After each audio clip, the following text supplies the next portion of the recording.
அஸ்ஸலாமு அலைக்கும். இன்றைக்கி நம்ம பார்க்க போகிற ரெசிபி என்னன்னா ரம்ஜான் ஸ்பெஷலோட இஃப்தியார் ரெசிபி தான் பார்க்க போகிறோம். இது வந்து ஒரு அரபிக் டெசர்ட். இதுக்கு தேவையான பொருட்கள் வந்து ப்ரெட்டு, கஸ்டர்ட் பவுடர், ஒரு 4 பீஸ் அளவுக்கு ப்ரெட் எடுத்துகிட்டு அந்த சைட்ஸ்லாம் கட் பண்ணி எடுத்துக்கிட்டு ஒரு 4 கியூப் அளவுக்கு குட்டி குட்டி பீசஸாக வந்து போட்டு எடுத்துக்கோங்க.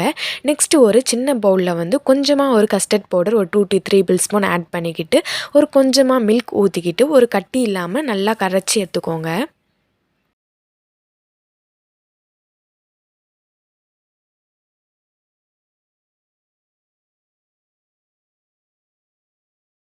நெக்ஸ்ட்டு வந்து ஒரு சின்ன பாத்திரத்தில் வந்து ஒரு 1/2 லிட்டர் அளவுக்கு பாதி பால் எடுத்துக்கோங்க. பாதி பால் போட்டு ஒரு கிளாஸ் அளவுக்கு வாட்டர் வந்து நல்லா ஆட் பண்ணிக்கோங்க. இது கூட ஒரு 5 to 6 டேபிள் ஸ்பூன் அளவுக்கு சுகர் வந்து ஆட் பண்ணிக்கோங்க. நீங்கள் சர்க்கரை கம்மியாக சாப்பிட்றீங்கன்னா கம்மியாக ஆட் பண்ணிக்கோங்க. இல்லை ஜாஸ்தியாக சாப்பிட்றீங்கன்னா கொஞ்சம் ஜாஸ்தியாக ஆட் பண்ணிக்கோங்க. பண்ணிவிட்டு நல்லா கரைச்சி விட்டுக்கோங்க.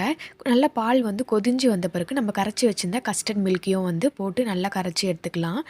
நல்லா ஒரு கொதி வந்த பிறகு ஸ்டவ்வை வந்து ஆஃப் பண்ணிவிட்டு செஞ்ச கஸ்டர்ட் மில்க்கை வந்து கொஞ்ச நேரம் கூல் டவுன் பண்ண வச்சுக்கோங்க. நெக்ஸ்ட்டு ஒரு சைடில் வந்து எண்ணெய் ப்ளஸ் கீ போட்டு நம்ம ப்ரெட் கட் பண்ணி வச்சுருந்தோம் இல்லையா, அது வந்து நல்லா ஃப்ரை பண்ணி கோல்டன் ப்ரௌன் அளவுக்கு எடுத்துக்கோங்க.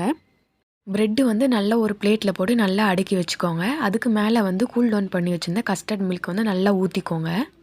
எல்லா ப்ரெட்டும் வந்து முழுகிற அளவுக்கு கஸ்டர்ட் மில்க்கை வந்து நல்லா மேலாப்ப நிறைய போட்டு நல்லா ஊற்றிக்கோங்க. நெக்ஸ்ட்டு அது கூட வந்து ஒரு 3 பீசஸ் அளவுக்கு பாதாம் எடுத்துகிட்டு நல்லா அது மேலாப்ப நல்லா துருவி விட்டுக்கோங்க. துருவி விட்டுட்டு நல்லா ஒரு 20 மினிட்ஸ் அளவுக்கு நல்லா ரெஃப்ரிஜரேட் பண்ணி எடுத்தால் போதும். அவ்வளோதான், சூப்பரான ஒரு அரபிக் டெசர்ட் வந்து ரெடி ஆயிடுச்சு. இதேமாரி நிறைய ரெசிபிஸ் பார்க்கணுன்னா மறக்காமல் நம்ம சேனலை ஃபாலோ பண்ணிக்கோங்க.